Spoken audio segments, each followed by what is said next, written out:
All right, everybody, we are here. Welcome to another episode of Metabolic Radio. Shane and I are here with fitness expert Josh Carter. Josh, where are you based out of? I live and have a gym in West Hills, California. West Hills, California. Which is in the valley, kind of next to Calabasas area. Okay, cool. We're based in Utah, and I'm not too familiar with California geography. So is that like Santa Monica area? It's a little north of Santa Monica. Yeah. Okay, cool. You know, everybody considers all of it LA, but yeah. So we're kind of north LA. All of it's LA, California. Yeah. Well, no. You know, when you're where I live, it's like, where do you live? It's like, all right, I live in LA. It's close enough. Yeah. Yeah, I've got my nephews that live in Long Beach, so I know a lot more about Cali. Yeah, that's definitely south of me. But my place is relatively small gym, and we got Malibu that's just about 30 minutes away, so that's we get cool, the beaches man. whenever we want. It's nice. Working on the beach area. body. Well, oh yeah. Just so our listeners know, I'm just going to introduce you, kind of tell them a little bit about you and your credibility, and we'll start talking about some things. Josh Carter, Right. Josh Carter of Carter Fitness, correct? Yeah, and Fit Body Bootcamp. Right. Yeah. He's known as the body transformation expert, and he's got 20 years of industry experience, or over 20 years of industry experience, and has helped his clients lose over a total of 20,000 pounds in that time frame. He has been featured on Gym Rescue, Spike TV, Entrepreneur Magazine, as well as a variety of other podcasts. And so he's definitely someone we wanted to have on the show. I've had the pleasure of, we had a brief acquaintance at a conference in California at the Fitness Business Summit. And we just wanted to get your insight into your personal experience, Josh, your story, your fitness transformation. I know recently you were going through kind of a renewal transformation. I was following you on your social media.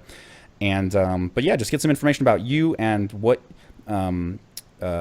messages you may have for our listeners from all of your experience. Sure, man. Well, let's back it up all the way to childhood, in that I was a fat kid. I was on the bigger side as far as, taller than average. Mm-hmm. I wasn't super tall or super huge, but there were some milestones that stick out in my mind from my youth. And when I was in third grade, I weighed 100 pounds. And so that was age 7 or 8 for me. Wow. And then by 8th grade, I was 175. Freshman year in high school, I was 230, and freshman year of college, I got all the way up to 270. Really? So, so I was, and again, I have a bigger frame, which is good, but that's still a little bit heavier than I like. And so it was that freshman year in high school, freshman year of college, I should say, when I kind of discovered the gym and started to train and fell in love with it. That's cool. So did you play any sports? Like, I mean, it sounds like you had a build for football, recruited. maybe. Yeah, man, but I hated it. It was really, really painful. Because as a freshman at 230, they put me on the varsity squad on the line with these seniors. Yep. That were 250 and above, and I just got my ass handed to me every game. Yeah. It was just like, man, it was not my sport. Yeah. So I did some shot put and discus. I tried my hand at wrestling. Wasn't any good at that. I did some martial arts, but being honest, man, sports just wasn't my thing. Yeah. All right, you have me intrigued. Yeah, we're both martial artists. So what did you study?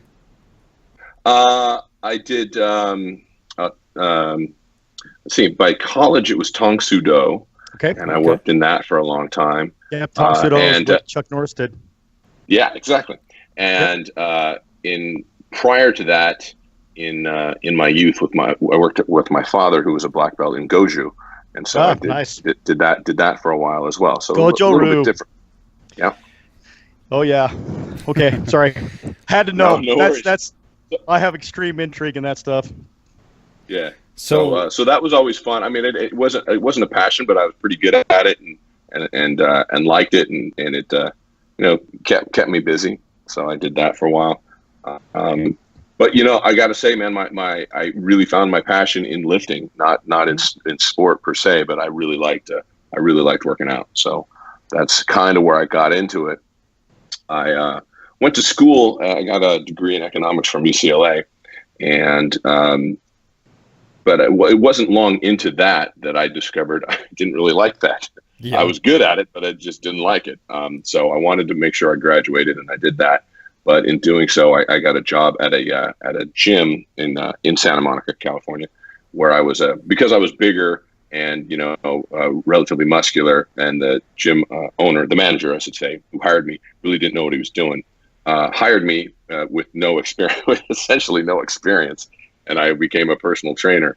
And that's kind of where I started to learn my chops as a trainer, and went from there. Hey, there's points for being bigger. Yeah, right. He was. His brother owned the club, and he was the manager in charge of hiring. And so he hired me because I was young and big and muscular. But I really didn't know what I was doing. I was like stealing workouts from Muscle and Fitness and using those to train clients and stuff like that. And then, then I really tried to learn my craft and figure out what was going on. I had a couple of good mentors, and then it became, this is what it is. This is my career. Cool. Oh, that's cool. So I mean, it's one thing to become a personal trainer. As you know, there's a dime a dozen, right? But to get to the level that you've gotten to build the businesses that you've had, to have the opportunities and the media exposure and things like that, and to help all the lives that you've helped, I mean, what really differentiated that? Because I know plenty of mediocre trainers, and you're not that. What really kind of thank you for saying that. I think it comes down to really finding out your why. So for me, I got into it because I was a fat kid, and at 270 in college, I wanted to train. Then, hey, look at the changes that happen when that happens.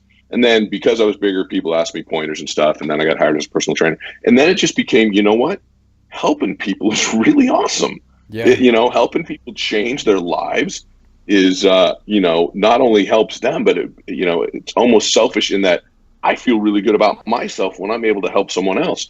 So my entire career, looking back at this point, has just been going from one step to the next in helping more people. So initially I started doing one-on-one training. Then I bought a gym and did more one-on-one training as the industry changed in 2007-ish when the economy kind of hit the shits. We changed our model to the boot camp model. So now instead of affecting, one person per hour, now I'm doing 15, 20, 30 people per hour, right? Changing that many lives. Then it progressed where I took a job as, then I got more into marketing stuff and helped writing both the marketing programs and the nutrition programs for hundreds of trainers that have bought my programs. And then I took a job at Fit Body Bootcamp as the head of marketing, and now I develop all of the programs for almost 500 locations where they run my promos, and in conjunction with the entire team here, we write the nutrition programs and whatnot.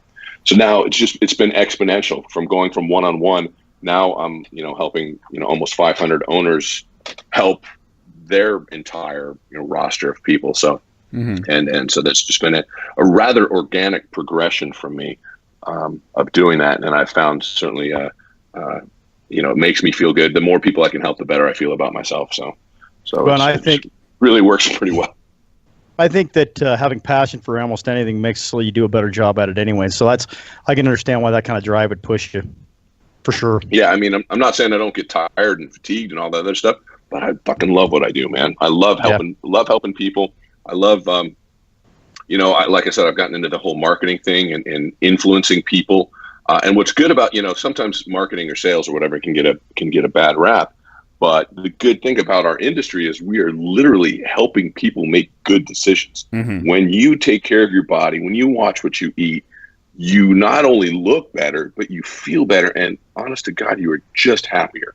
Yeah. And so, I take that responsibility very seriously. And so I try my best to influence people to make the best decision. It doesn't always work. Sometimes the timing's not right. They're not ready to make a change or whatever, but I think it's a responsibility I take. I think it's important to note, one of the things that I learned at the summit from you and other friends, Craig Valentine, Bedros, and those guys, is that, and I'm paraphrasing, but essentially, I mean, if you have a skill set or something of value or a product or whatever that is going to truly positively impact the lives of people who are out there actively seeking it, you kind of have an obligation to be a good salesperson and market and show them, that you can help them. And that's the philosophy that I take with personal training. I think it's a responsibility too. Yeah, it's exactly. I think Craig Valentine says, it is, you are doing them a disservice every second your product or service is not out there, because there's somebody crying themselves to sleep tonight because they have a problem for which you have the solution. And if you haven't got it out there for them and they're not aware of it, then, shame on you're you. doing them a disservice. Exactly. I think that's an amazing thought process anyway, because, most people don't look at things like that. I studied sales like crazy. So like people like Zig Ziglar, Tom Hopkins, things like that. But their whole perspective is based on the idea that you're trying to share something that the other person needs. And so I think that's the reality of sales too. A lot of this stuff, I think it ties together. And like Taylor said, the fitness industry is even stronger that way, because I think the majority of the world anymore isn't in shape anymore. Yeah, I think. Right, and I think our responsibilities heavily go towards that. I think you and I are pretty close in age, so we've lived long enough that you look back at what a lot of these younger guys, Taylor being one of them, the stuff. I don't know, man. I think Josh and I are younger than you. He's younger than I'm pretty certain he's younger than me, but not a lot. But, I'm 45. See, what did I say? You're 45. Yep. Yeah, I'm 45. You don't look it, man. You're in good shape. And thank you. Well, it's the only body. It's the only body I've got, so I take care of it. The best of my ability. See, and I go and break mine, but but yeah. So I think that we have, especially with the years that we've had, because I got into into lifting when I was pretty young. Back in the 1970s when I started playing with weights, and the reality is you kind of learn a lot through just life experiences. If you don't share that with anyone, what good is it? You know what I mean? Yeah. So let's dig a little bit deeper. Josh, tell us some stories maybe, or some experiences you've had where you really struggled, and maybe your childhood and being overweight was that. But what are some of the struggles that you faced with either your personal life or your fitness or business related that I don't know might have some analogous relativity to some listeners that they can relate to, and possibly some major paradigm shifts that you experienced across your lifetime? All right. So like I said, I was a heavier kid, and I can't say that I was bullied because I just can't. I can't think that. I don't. Looking back, I don't remember that. But there's always a little. The pants are too tight, and had to wear the husky tough skins, and I was called big boned, and whatever. All those other things, and so I remember dieting, I guess is what you would call it, as a younger kid and in junior high and whatnot, trying to lose weight and going up and down, and just kind of affected me as far as my own self-image, because I always felt I was, I wasn't as I had two cousins who were swimmers, and they both had six packs. Oh yeah, essentially, in junior high and high school. The irony is that it is completely flipped at this point, because now I have a six pack and they don't. I would rather be on that side of the coin, dude. Yeah, but anyway, so I remember there was things like that where man, my cousins are skinny or whatever I was thinking at the time. And so, like I said, it wasn't until college I got into working out, and there was different motivations. And in my 20s, I'll be honest, it was probably to get chicks, right? Wanted to work out and look a little bit better and be a little bit more attractive and all that stuff. By my 30s, it became, and so in those days, I was probably doing more of the muscle and fitness workouts, the flex workouts or whatever that I would read and go from there, typical bodybuilder type of splits. Right. Into my 30s, I got more. I got married and we had some kids, and it became more about sticking around for the long haul, right? Because I wanted to be around, and my training got influenced by guys like Craig Ballantyne and his turbulence training, and not as bodybuilder-ish, and Alan Cosgrove, and like that book, New Rules of Lifting, things like that. Shifted from a bodybuilder type of thing. And then as I go into my 40s, and as you had pointed out, it's been a little bit over a year now. I just gotten bigger than I wanted to. I always fell back to we can, as people, we can justify just the worst shit within our lives. We can, I'm heavy because I'm lifting heavy. So yeah, I'm doing, I'm pushing up big weights and stuff. So that's why I have a 40-inch waist or whatever. And so I was able to justify it that way. But at some point I looked in the mirror and went, all right, enough. So I dropped 35, 40 pounds, muscle. I haven't done my body fat test or anything like that, but I'm floating at about 9-10% body fat at the moment. Wow. At 45, that's great. Yeah. And I just try to maintain that.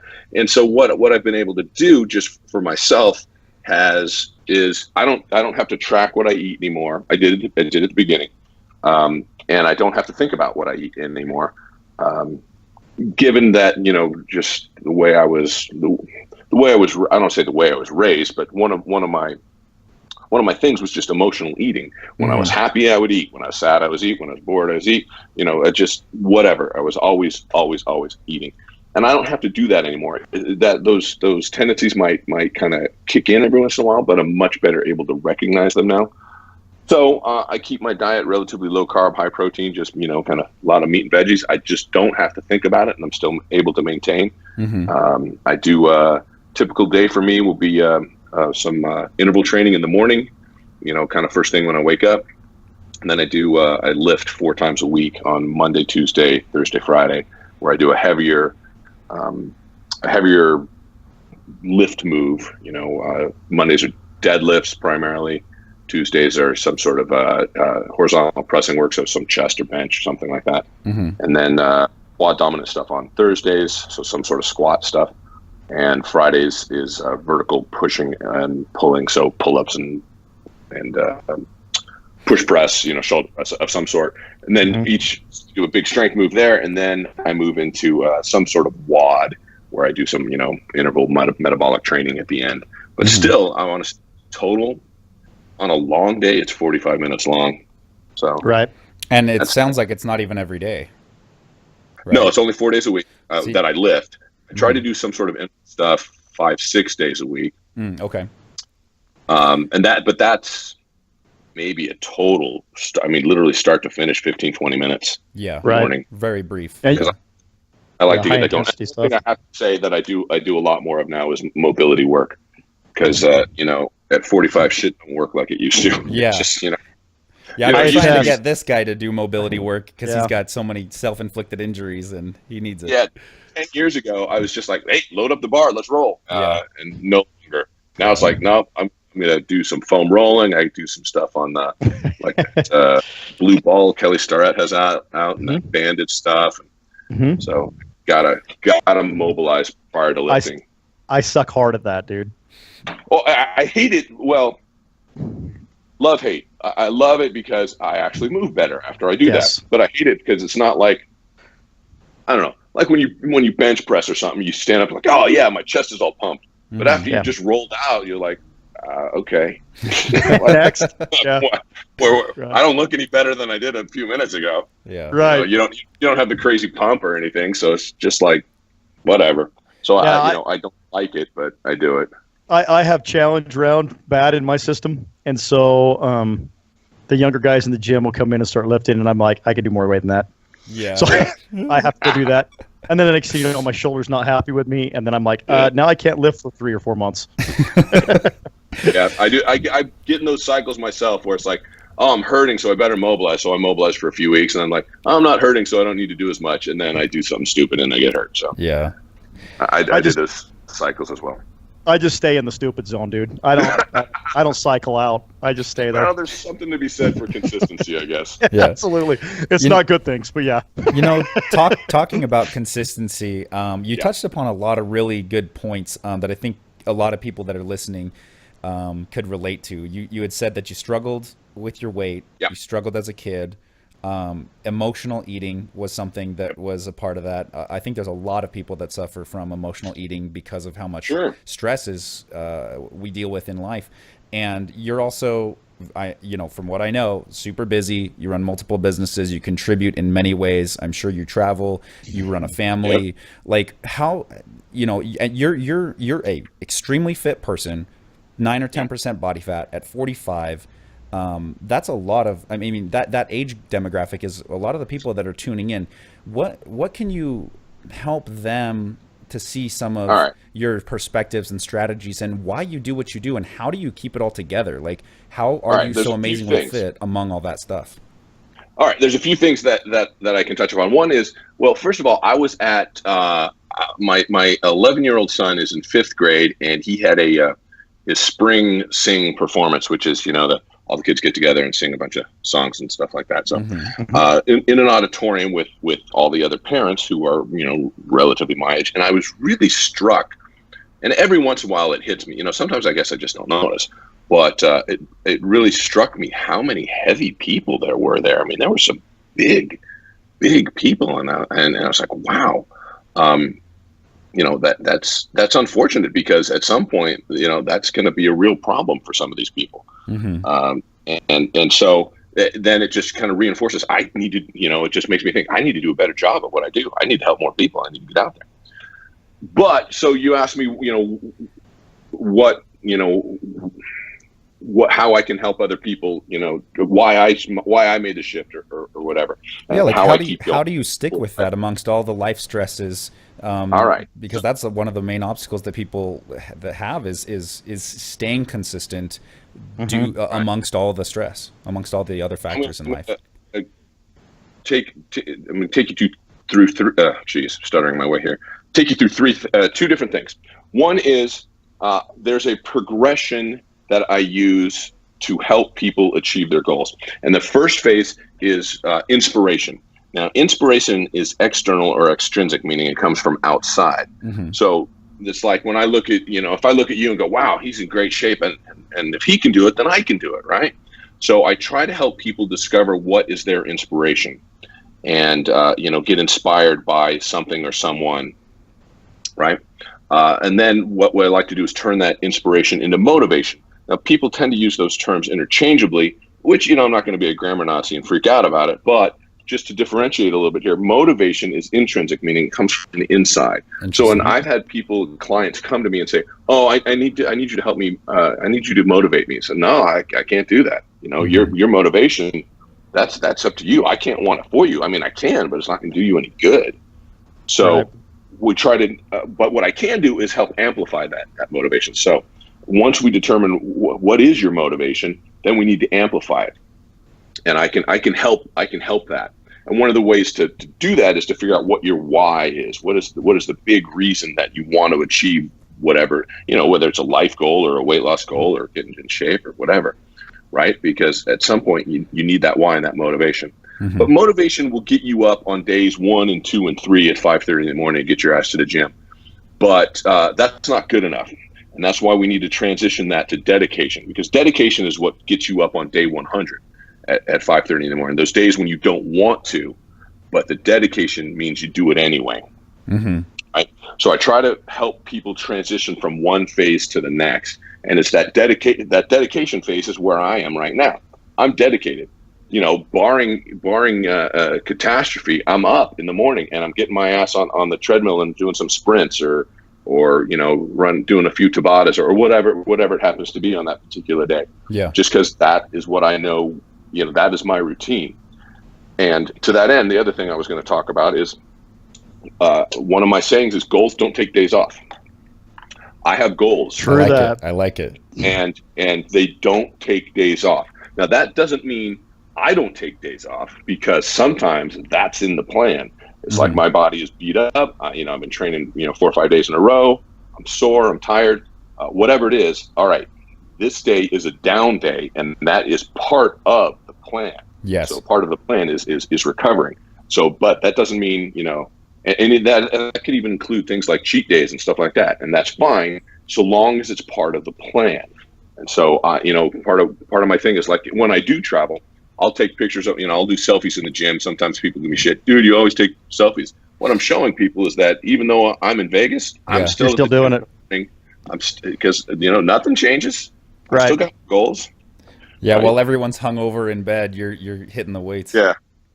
Yeah, exactly. Not that I'm better than anybody else. I got my fucked up shit just like everybody else. And I love my beer. I don't have to drink, but you know what? I still go to Vegas and have fun with my friends, and I'm going in another week or so to go to a business conference, and I'll still be at the gym every day because again, my goals don't take days off. Yeah. Right.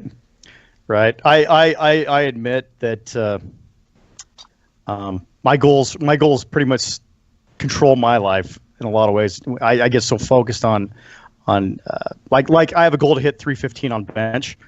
If my body would allow me to do it, I could probably do it right now. But my shoulder keeps popping out of place, and that's a problem. Yeah. But see, that's true. That brings up a really good point, is that there are so many different kinds of goals too. I think so many people get focused on the way they look, and how dissatisfied they are, and things like that. There's so many other ways to measure goals. And Shane, even though yours is a strength goal and it's not a physique goal, you can set goals that are health related or physique related or psychologically related or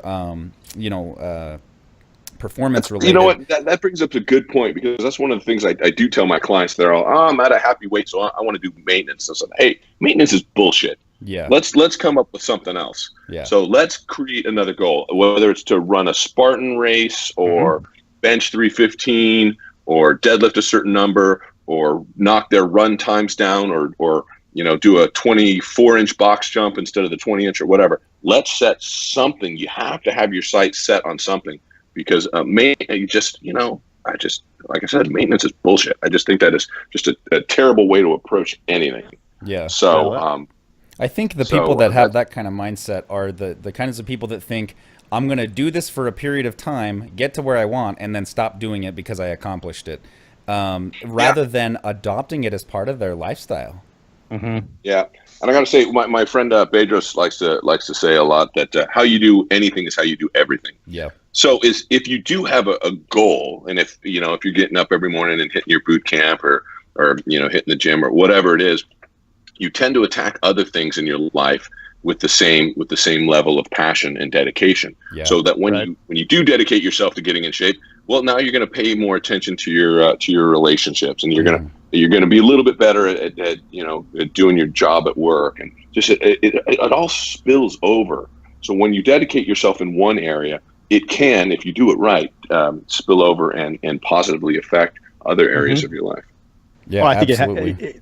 I think the only that has to happen, right? I mean, the honest truth is I don't do it, but if I was having to dig out large piles of garbage all the time, and I was the garbage digger, I would be the best garbage digger in the world, because that's just how I'm driven. Yeah. You know? So I think that's important when it comes to everything. I really think that everybody has to do that. So that's a good point. I think that's an extremely good point. People need to understand that. I think on goals, if you're not progressing, you're regressing. You're either going up the hill or you're going down the hill.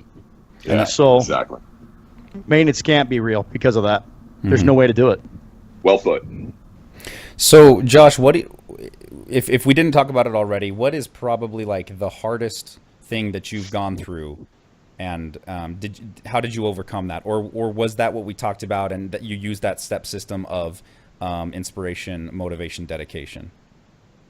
I wouldn't say anything has, been horribly negative in my life. I mean, we all have our ups and downs and relationships here and there. Just put it out there. The hardest thing I've ever been through was when my son had heart surgery. I mean, that's not really related to fitness. Yeah. So he was, but it's kind of funny. ADHD kind of saved his life is the way I look at it. And it's because we determined he was about, I think, sometimes I mix up the dates, but I'm pretty sure he was about 7 years old. We determined that he had ADHD, and it was gotten to the point where it's like, you know what, we need to consider medication. And the doc said, all right, when we do that, we like to do a heart test. Oh, okay, fine. And they did that, and it turns out he had a thing called WPW, which is a electrical short circuit essentially in the heart. Mm-hmm. And he also had a hole in his heart, and on top of that, a valve that didn't quite line up right. It's like, holy shit! Wow. And we would have known none of that had he not been tested, because it's just not something you normally test for. Mm-hmm. Without the ADHD. So, and the fix for the heart thing is they run a line that actually comes up through the groin. They take it up, and I guess it all connects and gets to the heart, and they do a little electrical zap called ablation. Mm-hmm. And that's it. And it's it's easy fix. Well, when it's your son and it's his heart, that does not sound easy to me. And so that was definitely one of the most emotional, trying things that I have been through, because it was completely out of my hands. It was nothing I could fix. Mm-hmm. With most things in my life, oh shit, a huge tax bill. All right, guess I need to make more money and fix the tax bill. I'm overweight. Guess I need to work out and watch what I mean. Whatever it is, most of those things are in my hands. But this particular incident was not. And the best way I can describe that I was able to make it through without completely falling apart was that I believed in my heart and my soul that there was only one outcome that was acceptable to me, and that he was going to come out fine. Mm-hmm. And that was it. And I just had in my head, he's going to, be out of this. And sure as shit, they did it. It worked out great. They said they went in and the hole was closed up, and we went home that day. And it was one of those things where, oh yeah, you take him home. You're done. Like, oh my God. So it was just that I believed, and I'm not saying that my belief made it okay, but it certainly helped my viewpoint, and was able. And then again, that translates to everything. If you believe something with enough, you can achieve. You can achieve your goals. And again, this one was out of my hands, but I just believed that any other alternative ending was unacceptable, and I could not have believed that with any more strength. And it all turned out, and then we go back that was 7 years ago, and we go back every year to get tested. And this last time they're on, there's nothing, everything's cool. It said, so next time we'll see you in 2 years. Mm-hmm. No, that's tight. Yeah. I wanted to say this though, really quick, to dispute your hair on one thing. I think that is related to fitness. Okay. Because for sure. Because emotional fitness is just the biggest part of fitness as everything else is. So I think that ties in big. I really think that a lot of the fitness industry looks past the fact that the psychological aspects of this stuff is just as strong as empowering as anything else. And so I think even that really does have a big play in fitness, in my opinion. I would agree. Yeah, I would agree with you. So maybe that it didn't directly relate to fitness, but indirectly in the belief and the emotional side. What I've said a lot in working with trainers who are trying to possibly influence clients is that, and especially for women, fitness is an emotional decision. Oh yeah. Mm-hmm. And 100%. Because guys might be a little bit more vain or whatever. You want to get ripped and shredded and huge and jacked or whatever. But women want to look in the mirror and not cry, right? Mm-hmm. Want to be able to slip into the size 6 instead of the size 12 or whatever. And there's a lot of judgment based on just societally. There's a lot of judgment based on what size jeans they wear or whatever. And fair or not, it's the reality. So there's a lot of emotion tied up in that, and that's something I try to help trainers understand, that when they're working with female clients, that we might get in shape so that we look, that we can bench 350 or whatever it is, right? Mm-hmm. But women, they want to literally not be ashamed when they walk into a room and or have to hide.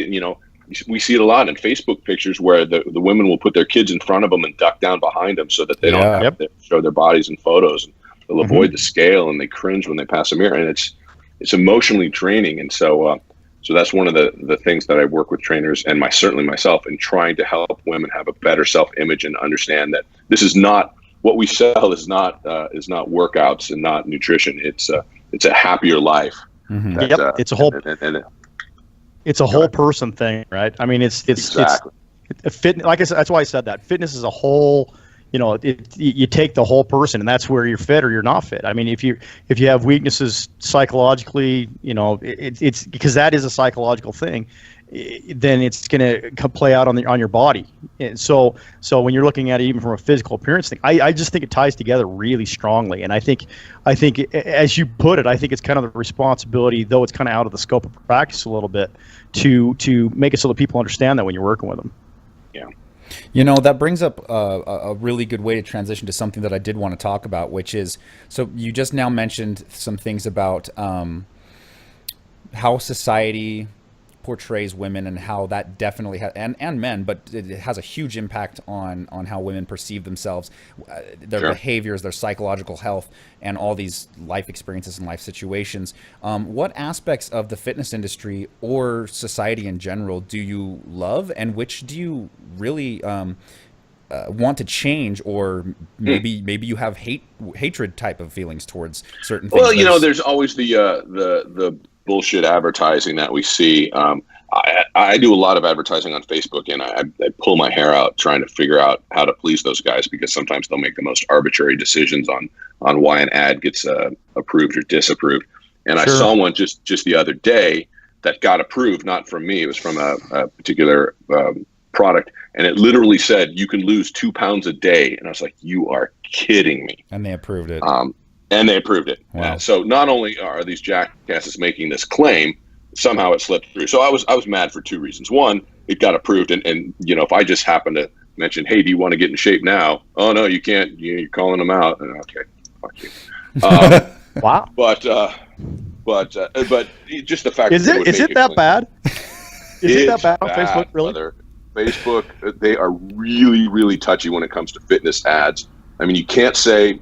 I mean, it was kind of funny. I did a video yesterday. It was a live video, and I'm literally standing at a whiteboard showing how your metabolism can decrease when you go on a low-calorie diet. Mm-hmm. And that's it. And so, and initially it just shows you that Facebook doesn't actually look at what's going on. It got declined, and their reason was you can't show any nudity or cleavage during your videos. And it was like, I didn't do either of those things.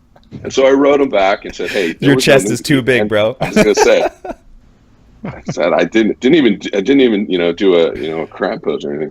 And then they came back and said, "Oh no, you can't say this, you can't say that." And then it became just a back and forth that was just ridiculous. But they get pretty touchy about what you can't say. You can't mention people's weight or attributes, and it's very, very arbitrary, because sometimes things will slide through. And other times it's like, nope, you can't even do anything. Yeah. It's because your name, it's your name. Your name's attached. So if your name's attached, you're screwed. They're like, oh, Josh is at it again. Let's mess it up for him. Yeah. Yep. That's it. They got it out for me. Yeah. Wow. I didn't know that. That's amazing. Yeah. It's pretty bad. Shane and I have talked a lot about, there are good products out there. There are good programs. There are great trainers. Absolutely. But there's so much crap, and it falls through those cracks and leaks in to our media so predominantly, and that's one of the things that we really want to help at least inform people about is all this stuff that's causing you to have all these psychological issues and self-doubt and self-deprecation and that kind of thing is driving you to do all these crazy things to your body to try to lose weight or whatever. It's unhealthy, and it's not realistic, and it's not honestly entirely real. It's manipulative, and that's one of the things we want to do with this podcast is talk to people like you and gain insight about what problems are there in the industry and how can we fix them. Yeah, I mean, I want to say there are ways that you can accelerate your progress through finding the right nutrition program and right training program for you. Because maybe I like CrossFit and that's my thing, but you try and hate it, and maybe Zumba is your thing. All right, well, guess what? They're both you both get to move, but the whole quick fix, lose 2 pounds in a day. That type of crap is just, like you said, manipulative, and it's just not true. There's no magic pill. There's not, because I would have taken it a long time ago, but there's not. And so it comes down to you need to eat right for your goal, and you need to train right for your goal. And because I have people come into me. I remember I had a woman and her 14-year-old son, both of whom were over 200 pounds. And she said, "Oh no, we eat very healthy." And I was like, "Yeah, you don't." And I said, I try to be respectful and say, "Well, I don't think that's true, because based on your current body fat level, you're not eating right for your goal." "Oh, but everything we eat's organic." "Yeah, but you're just eating organic sugar." Yes. And not as that doesn't make it good. So, right. There's a difference between eating, a healthy food and eating a healthy food that's right for your goal. And your goal at this point really should be weight reduction. And so there's going to be some shifts that we're going to need to make in this and that. So I try to, there's no real shortcut. There's no, like I said, there's no magic pill. You got to put in the work, and you got to put in the dedication, and that's it. And there are little things that are going to help, like, taking creatine will probably make you a little bit stronger, and, maybe having some caffeine before the workout's going to help you, push a little bit harder, and just things like that. But there's nothing magic about it. Yeah, for sure. So, you've talked about how you want to really empower your clients, I would say, especially female clients that maybe are having more of a struggle than the typical male, I guess, sometimes. Yeah. And I will say, brother, I love working with women more than I love working with men. Yeah. The men typically, in my experience, think they know it already and don't like to be told what to do. Yeah. It's just like the same reason why we're not going to ask for directions if we're lost. Yeah. But women are better able to accept direction and understand that maybe what they've been doing isn't right, and more willing to try something else. So they're more receptive to change, I would say, rather than having to know it all. And I think that comes because the gym is a very male dominated place, right? So everybody tries to be the alpha male. That's a generality. I was going to say that paradigm's changed quite a bit, especially because we're in the same age group. It's been, especially when we were younger, it was way that way. Now it's gone. It's almost starting to flip the other direction finally. And I think it's amazing how far women have come for like we talked about in a lot of episodes ago, stepping over the line to actually come over to the weights. Yeah. I agree with that. Sure. I love that. I think that's something that's astronomically cool, and I wish that more would actually recognize that that's more important. Yeah. So what we do is I have a fit body. My gym is split down the middle. I've got a wall between and a big sliding door, and one side is our fit body boot camp where we run our boot camps. I don't know how 7-8 sessions a day or something like that, and then on the other side is my strength training and private training side, which is semi CrossFit ish.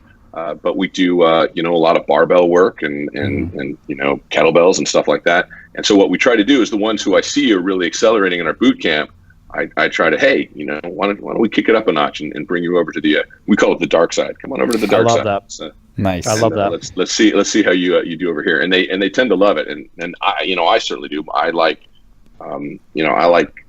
lifting. That's just kind of my thing. But so I try to transition them to get into the weights because chicks who lift, man, they're hot. They're hot. Let's be real. Right.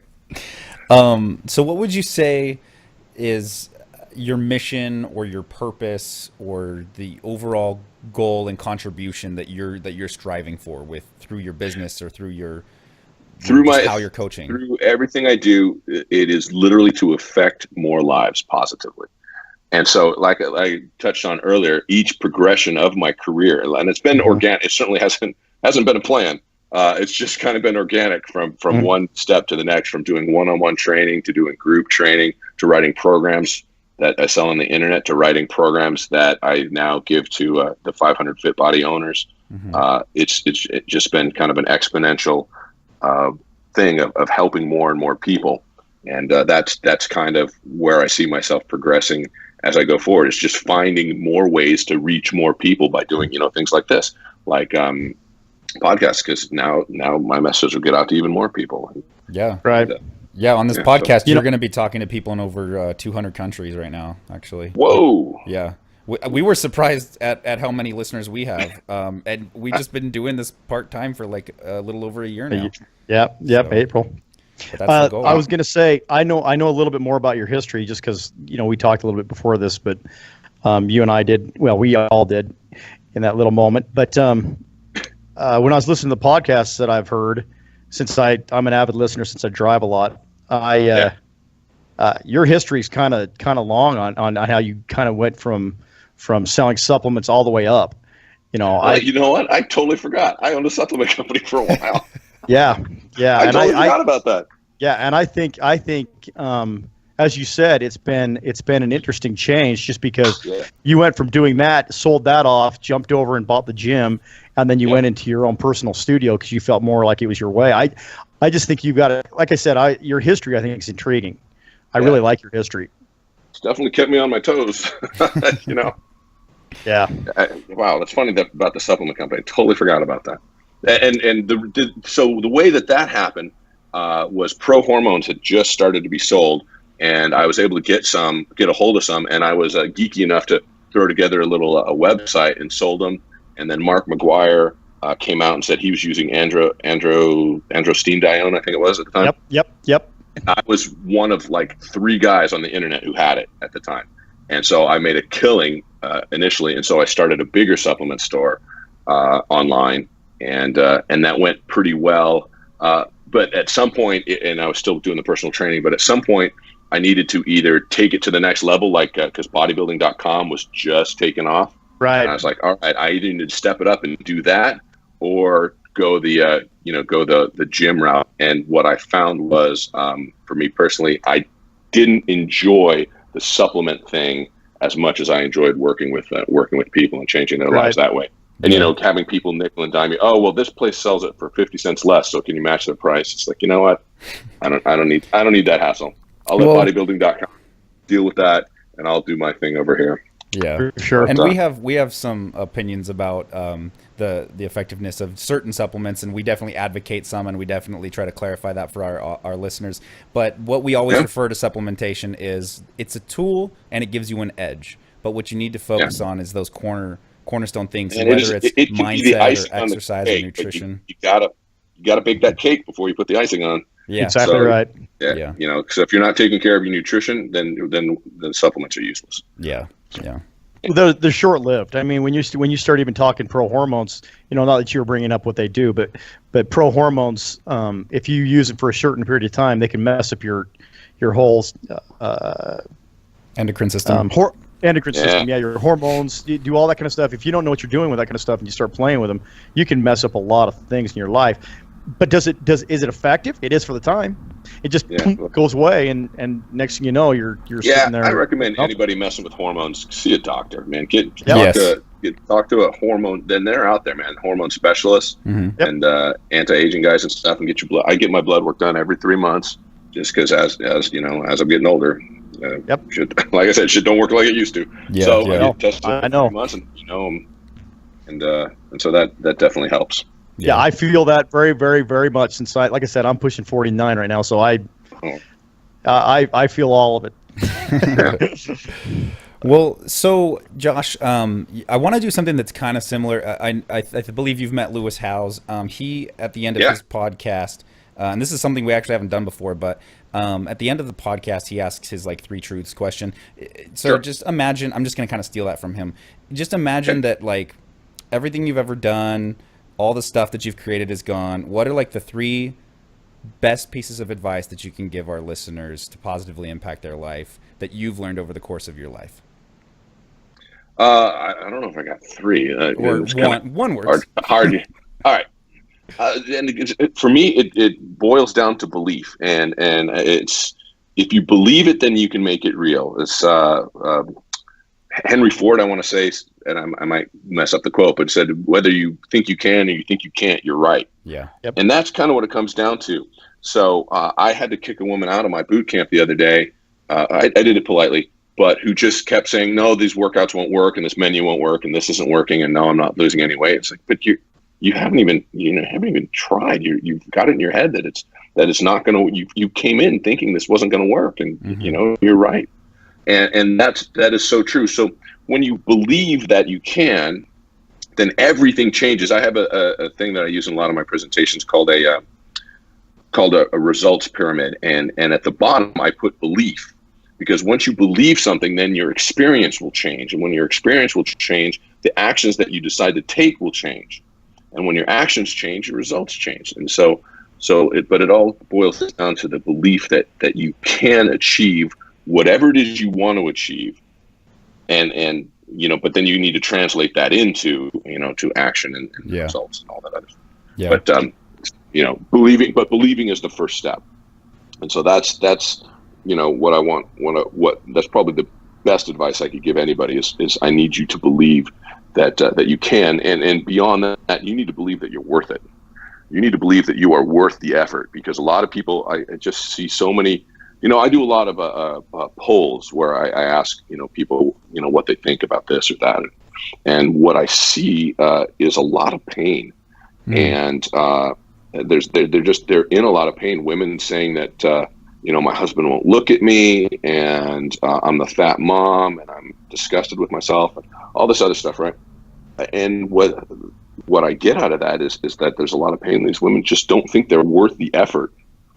And so that's one of the things that I try to get them when I do my presentation, which I do before. Anytime I run a big program, I do a big presentation. And I tell them it's an orientation, which is, we're going to show you when the classes are and all this other shit. But what it's really about is shifting their mindset. Because if I get their mind in the right place and get them to start believing in themselves, believing that they're worth it, then they will succeed. And that's, and they've already taken at that point, they've already taken a first step, right? They've bought into the program. Now they just need to implement it. And so I try to make them understand that it's understanding that you are worth every second of effort, because having an average life blows. You don't want to live an average life. One of the things I tell them is who out there, because I work with a lot of parents, who out there would wish their kid to have an average life? Say, hey, I hope you have a common day, or I just hope, I hope that Jimmy is mediocre. That'd be great. None of them. Nobody would do that, right? It's we all want more for our kids. So if it's not okay for our kids to be average, why is it okay for us? Yeah. The answer is it isn't. It's not okay, and we all deserve an extraordinary life. But it takes that first step. And what you just need to believe is that you are worth taking that first step. Absolutely. Well said. Love it, man. That really resonates with me. And that's why I love doing what I do, is because you really see that positive impact in how you change people's lives. And that's really honorable. And I'm glad we share that philosophy. Yeah. Well, it's funny because people say it in different ways, but what you will find is that people who are truly successful kind of believe the same things. Mm-hmm. It kind of always lines up. How they phrase it might be different, or how they present it might be a little bit different, but it all comes down to the same basic philosophy. Mm-hmm. Yeah. Cool. Well, so last question to kind of wrap things up, as we're coming up on an hour here. One, how can we help you, Josh? And also, where can people find you? What kind of things do you got out there on social media and online that you'd like people to check out? Well, I got nothing to push, nothing to promote. People are more than welcome to send me cash for no reason. That's fine. Sweet. We're all joined in that. We'll do that. Let me give you my PayPal address. Just send me money. It'll be fine, really. Yep. No, I got nothing to push, but people can find me on Facebook. I'm under Joshua Carter. Is just my middle name's Gabriel, if that helps. You can go to Carter Fitness on Facebook, as well as my fan page. But you can connect with me personally. Instagram is also just Carter Fitness, one word. You can find me there. And if people got questions or whatever, I got no problem. Reach out, Facebook message me. I try to make myself available. I help people. I got no problem helping people who help themselves. When people bitch and moan about, this isn't working, and whatever it is, whether it's business or weight loss or whatever, but they're not putting in the effort. It's like, well, I'm not going to put in effort if you're not. Yeah. So I agree with that. People who help themselves, I got no problem spending time helping those people, because, I'm a big believer in karma and energy, and it comes back. It comes back to me. So I got no problem putting it out there. I love it. Cool, man. All right. Well, hey, Josh, thank you so much for taking the time. Hang tight real quick. We'll chat after. But again, thank you so much. And I think you really added a lot of value to our listeners. So yep, for sure. Great. We'd love to have you on again sometime. I will make myself available. Sweet. Cool. All right. So Metabolic Radio listeners, thank you for tuning in. That was Joshua Carter. Check him out, Carter Fitness. And if you like our podcast, please go to iTunes, leave us a 5-star rating and review. That'll help boost us in the rankings and help us help more people like you. And you can check out our products, programs, and more information about us at metabolicradio.com. And you can join our free group on Facebook. Forum. That's what we're calling it. The Metabolic Radio Private Forum. Just search that on Facebook, and we'll add you to the group and add you to the conversation and answer your questions on the show. So peace. Yep, for sure. See you.